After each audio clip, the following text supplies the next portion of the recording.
বন্ধুরা দেখুন এই দুষ্টু বিড়ালটি কি করে।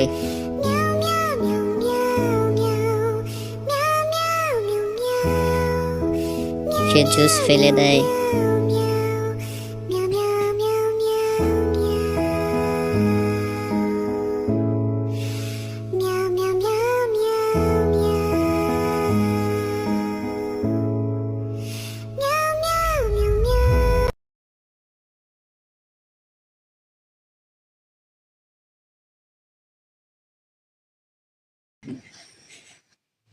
সবাই লাইক করো।